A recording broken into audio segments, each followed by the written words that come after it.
Hi everyone, it's Jeremy Lee from the Jerusalem campus of HUC, and I hope you like the song.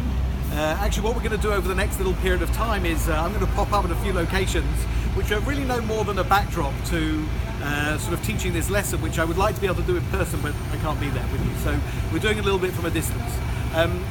So the song was this year's Israel's entry to this year's Eurovision Song Contest, and you may not be familiar with the Eurovision Song Contest. It's not really about necessarily Eurovision. Australia is in the Eurovision this year, but anyway, Israel has been there for many years, and the question would be what that competition is about and why Israel's there. I wanted to play you the song because it's an opportunity for lots of countries to present their cultural moment, and really to see whether there's anything you noticed about what it is that you saw there. It could be that countries present their song as a way of showing off their country. So whether what you just saw looked distinctively Israeli, or whether what you saw was something else. It may have looked a bit bland. You may have noticed the fact that it was in Tel Aviv. You may have noticed the fact there wasn't a word of Hebrew in it. So there's a question, which is whether that works for you as a version of kind of what it is to be sort of a piece of Israeli music. Now, if there are no identifiable Israeli elements in it, then it sort of allows us to dig a little bit deeper, which is, on the one hand, we could say sort of who cares. On the other hand, all sorts of other questions arise. And that's what I really wanted to relate to in this first little clip. So first of all, a word about location. I chose to kind of start off here because we're in the backdrop of what was once the first Knesset of Israel. And here it was from the late 1940s until the mid-1960s, until the Knesset moved to its current building. And I have over one shoulder David Ben-Gurion, and over on the other hand I have one of the Arab members of Knesset, and various other personalities that are actually on these billboards. This is an interesting moment for the history of this building, because for years it was used as offices. It was a Ministry of Tourism building for a while, and now they're actually building a museum in this first Knesset building. And just to connect it with the Eurovision Song Contest, it may seem a little bit distant. The idea being that the Knesset is about the most Israeli we get. It is the place where our identity, our culture, but most importantly laws and political action are played out. It's a place where we decide who it is that we want to be.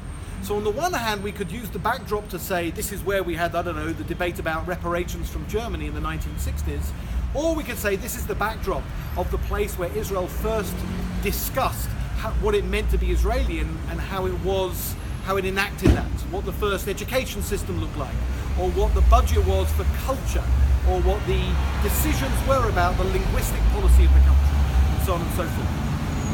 To kind of bring that down to a few sharper questions, there are a few, and obviously, you'll get alongside this film the actual text that I'm looking at. So maybe just to kind of give you a few things to think about, what actually then would count as identifiable Israeli culture?